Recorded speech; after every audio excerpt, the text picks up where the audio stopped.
Président, Sa Majesté le Roi du Maroc,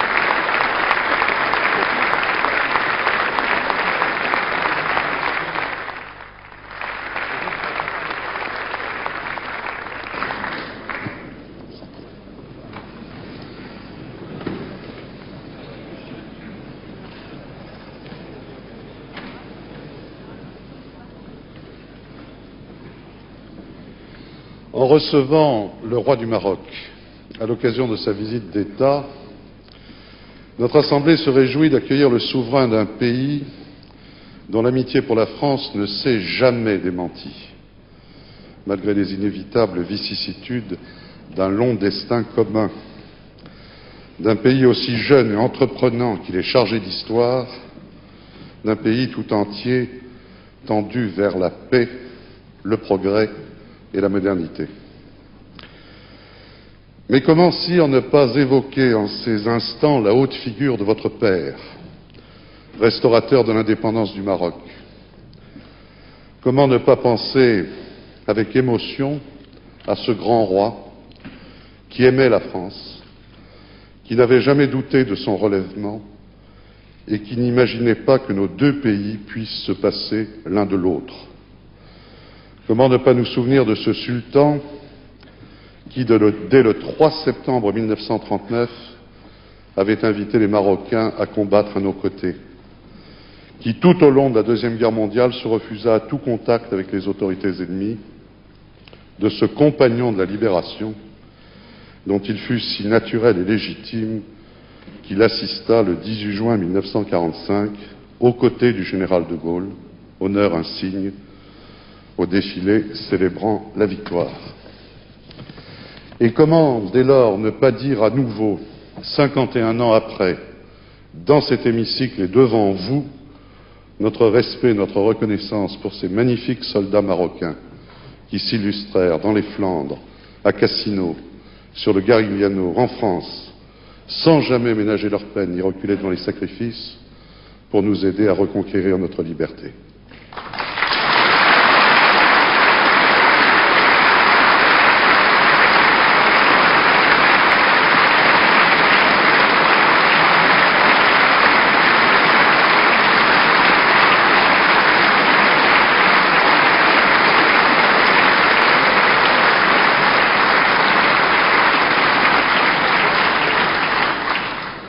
Vous êtes, il est vrai, sire, à la tête d'un grand peuple fier et courageux, d'un peuple ouvert aussi, chaleureux, héritier d'une grande culture à la fois arabe, africain et pleinement méditerranéen. Dans une comparaison imagée qui vous fut souvent empruntée, vous avez dit un jour que le Maroc ressemblait à un arbre dont les racines nourricières plongent profondément dans la terre d'Afrique et qui respire grâce à son feuillage bruissant au vent de l'Europe. On ne saurait oublier en effet que la province romaine de Mauritanie-Tingitane a été créée à peu près au même moment que les provinces romaines des Gaules, ou encore que deux brillantes dynasties, celle des Almoravides puis celle des Almohades, régnèrent de part et d'autre du détroit de Gibraltar, liant étroitement l'Europe du Sud et l'Afrique du Nord, rayonnant depuis Cordoue à qui nous devons une bonne part de l'humanisme moderne et de ce qu'on appellerait bientôt les Lumières. Voilà qui faisait déjà du Maroc un véritable trait d'union, vocation à laquelle il n'a jamais renoncé et qu'il entend plus que jamais assumer. Voilà aussi qui aura contribué à inspirer au Maroc cette conception d'un islam serein et tolérant, ouvert au progrès technique et scientifique, comme en porte témoignage parmi tant d'autres réalisations la grande mosquée de Casablanca. Cette conception est aujourd'hui servie, sire, par l'influence considérable qui est la vôtre dans l'ensemble du monde islamique. Ce n'est pas par hasard que vous présidez l'organisation de la conférence islamique et le comité Al-Quds. Le sens de l'histoire et de la mémoire qui est votre marque, la volonté de modernité que vous savez allier au respect des traditions qui font l'âme d'un peuple, donnent à vos initiatives et à vos propos une autorité singulière. C'est dire que tout ce qui touche à votre démarche est important, important non seulement pour votre pays, mais aussi pour l'ensemble des riverains de la Méditerranée. Voilà d'ailleurs qui ne manque pas d'inspirer aux quelques 700 000 Marocains qui vivent en France une attitude souvent citée en exemple et fort bénéfique. Ces Marocains de France nous apportent le témoignage des progrès que ne cesse d'accomplir le Maroc dans le domaine économique, au prix d'efforts méritoires. Le développement est en effet l'une de vos priorités, en même temps que la construction d'un État de droit. Vous avez inspiré un courageux plan d'adaptation riche de promesses sur le plan économique, y compris pour nos relations bilatérales. Vous avez encouragé par ailleurs une politique allant dans le sens de la promotion des libertés publiques. Liberté de la presse, liberté d'association et de réunion, multipartisme peuvent ainsi être vérifiés par tous vos visiteurs. La Constitution adoptée par référendum en septembre 1992 renforce les pouvoirs de votre Parlement avec lequel nous nous félicitons d'être unis par les liens les plus étroits, tandis qu'un Conseil constitutionnel règle désormais les rapports entre pouvoirs publics.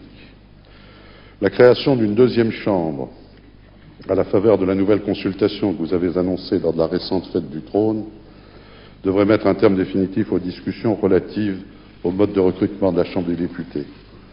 La France, vous le savez, conformément aux attentes de sa propre opinion publique, continuera d'applaudir à de telles initiatives. Il n'est guère étonnant qu'adhérant à de mêmes prémices, nos deux pays parviennent à s'entendre sur les dossiers les plus délicats. Et c'est bien pourquoi le président de la République n'a pas hésité, lors de sa visite officielle au Maroc en juillet 1995, à parler d'une relation placée sous le signe de l'exception. Nous apprécions à sa juste valeur l'action menée par le Maroc en faveur de la stabilité de la région et le rôle de médiateur qu'il joue depuis plusieurs décennies. Actions et rôles qui ont trouvé leur consécration dans les retentissants succès de la diplomatie marocaine de ces dernières années. Conférence des accords du GATT à Marrakech, sommet économique de Casablanca, sommet de l'organisation de la conférence islamique. Nos deux pays sont également conscients de la nécessité de promouvoir un rapprochement de l'ensemble des peuples qui bordent notre mer commune. Le Maroc, qui a participé activement à la conférence de Barcelone, entend occuper une place à sa mesure dans ce nouvel espace qui devrait aboutir à l'horizon de l'an 2010 à la création d'une zone de libre-échange euro-méditerranéenne. L'accord d'association conclu le 10 novembre dernier avec le soutien empressé de la France est particulièrement prometteur à cet égard. Oui, le Maroc et la France ont bien vocation à œuvrer ensemble à l'avènement de cette zone de paix, de stabilité, de prospérité et de coopération. L'action résolue du Maroc en faveur du processus de paix au Proche-Orient, votre implication personnelle si courageuse, sont d'ailleurs une contribution majeure à ce grand et noble objectif. La relance de la construction du Maghreb au sein de l'Union du Maghreb arabe sera, à n'en pas douter, une autre de ces contributions, car le succès du partenariat euro-maghrébin passe aussi par un essor des relations politiques et commerciales entre les trois principaux États du Maghreb, que tout doit inciter à la bonne entente. Sire, à l'orée du XXIe siècle, en mesurant, vous et nous, le rôle que jouent nos nations, la France dans l'Europe comme le Maroc au Maghreb, en Afrique et dans l'ensemble du monde arabe, nous désignons ici nos responsabilités particulières. Elles sont immenses si nous voulons qu'une véritable communauté se renforce et s'affirme de part et d'autre de la Méditerranée. Nous devons donc plus que jamais resserrer nos liens. Dans l'histoire de nos relations, de nos convergences et de nos actions communes, votre visite en France est ainsi promise à un grand retentissement. Nous nous réjouissons que vous ayez choisi que votre passage à l'Assemblée nationale en soit un temps fort, car ce que vous avez à dire sera entendu au-delà de cet hémicycle et des frontières même de nos deux pays. Aurais-je assez dit, sire, combien vous êtes ici le bienvenu. Vous avez la parole.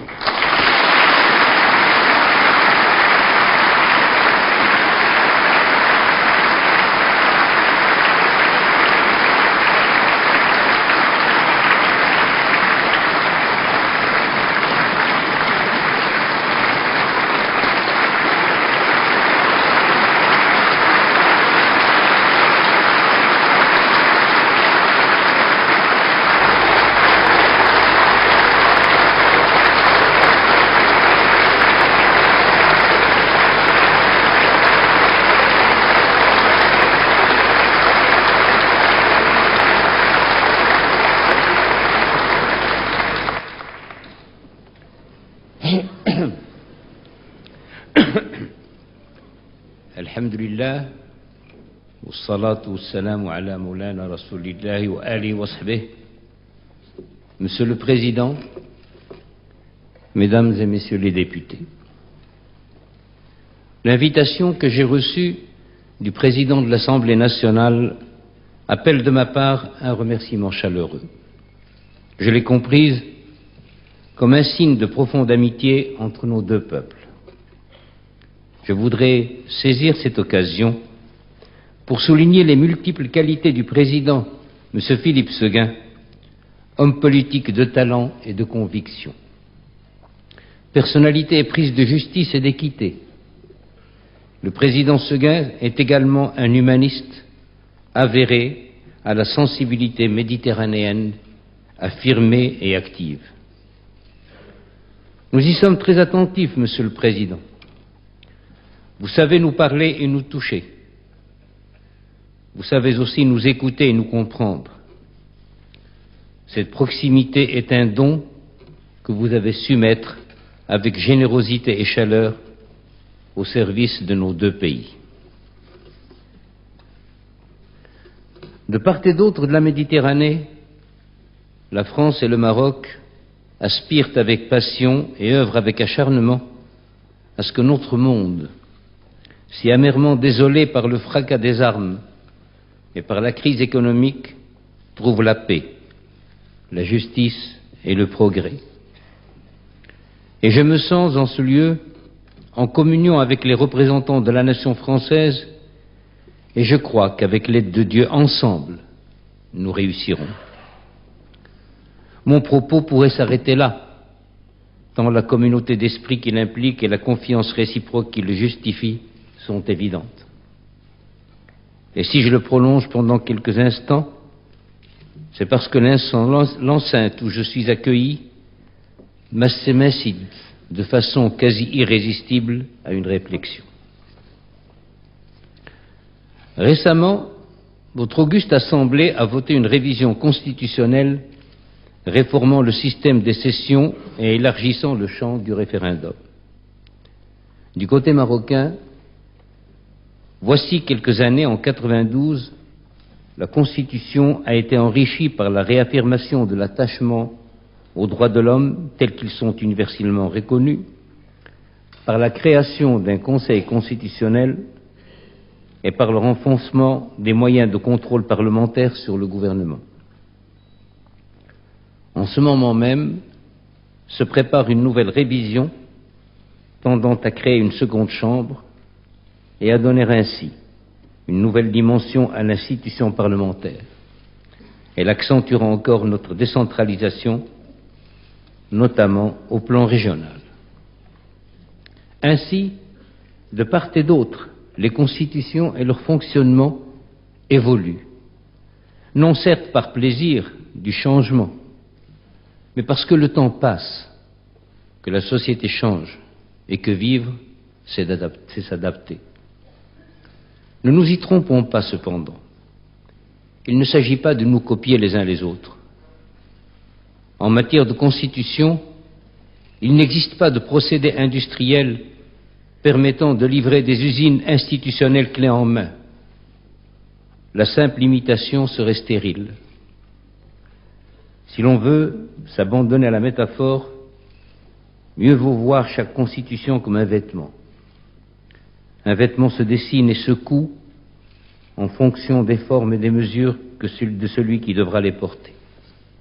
Bien plus, celui que l'on habille ne gardera pas immuablement la même silhouette. Les âges de la vie, l'état de santé, la condition physique appellent des corrections qui vont de la simple retouche à un changement d'habit. Peut-être un ironiste suggérerait-il qu'un vêtement est aussi une affaire de mode et qu'il ne faudrait pas faire subir aux institutions des mutations de pure fantaisie. N'y a-t-il pas quelque chose de cela dans l'appel si souvent entendu à la modernité? Il me semble que l'usage du terme modernité dans sa vie politique est matière à malentendu. Certains de ceux qui l'emploient paraissent croire que la modernité politique exige, en dépit de la géographie et de l'histoire, l'uniformité des institutions dans tous les États du monde. Ils se trompent. Ils se trompent, je l'ai déjà dit.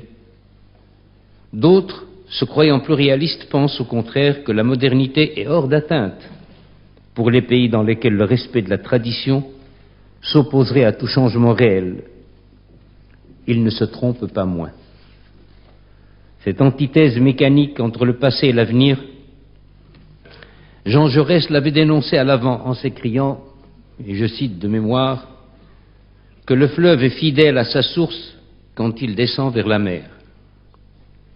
Moins éloquemment, hélas, je dirais qu'une communauté de valeurs, le principe démocratique, les droits de l'homme, le pluralisme, peut ressembler, sans se trahir et sans les trahir, des traditions différentes. Peut rassembler, sans se trahir et sans les trahir, des traditions différentes.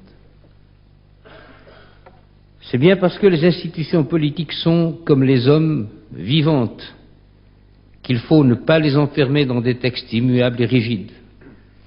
Certes, le constitutionnalisme naissant, à la fin du XVIIIe siècle, avait rêvé de faire d'une Constitution un livre révélé, défiant le temps et l'histoire. Cependant, maints exemples, dont le vôtre et le nôtre, nous ont appris que, sans que changent à tout moment les règles du jeu politique, il existe dans chaque nation une capacité d'adaptation qui est riche de bons usages. Les textes ne doivent donc pas être immuables. Ils ne doivent pas davantage être rigides. Il faut certes une règle de jeu, mais elle n'est pas une fin en soi, et le jeu lui-même n'en est pas une simple application.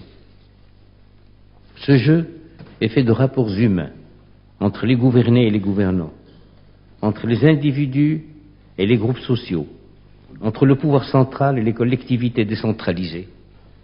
Ce n'est pas un jeu de robots. Aussi faut-il laisser à ceux qui le pratiquent une certaine liberté, un vrai pouvoir d'invention et, non certes contre les textes, mais à côté d'eux, faire place à ce que l'on appelle ailleurs les conventions de la Constitution. Une démocratie est par définition pluraliste. Elle suppose la pluralité des opinions et des partis, des organes de l'État, des niveaux d'administration, des entreprises publiques ou privées, des organisations sociales ou syndicales. Tour à tour, les divers acteurs politiques ont à faire entendre leurs voix qui sont distinctes et au besoin alternatives, pourvu que sur l'essentiel, c'est-à-dire l'indépendance et l'intégrité nationale, elles se retrouvent à l'unisson. Et quand il s'agit des plus grandes questions, ou lorsqu'il faut faire surgir une décision sur laquelle le gouvernement ou les représentants élus hésitent, le peuple lui-même, s'exprimant dans un référendum, vient couronner la panoplie des moyens d'adaptation. Telles sont les ressources du droit qui sont à la fois la racine et le fruit de la civilisation politique. Elles ne nous livrent pas des modèles mais des expériences. Le profit en est partagé entre ceux qui les conduisent et ceux qui les observent. Monsieur le Président, Mesdames et Messieurs les députés, en vous soumettant cette réflexion sur l'évolution des institutions, j'ai voulu rendre hommage à votre Assemblée, organe et instrument majeur d'une constitution vivante, et répondre, pour le Royaume du Maroc, au message de l'authentique et cordiale amitié qu'à travers ma personne, mon pays a reçu. Je vous remercie.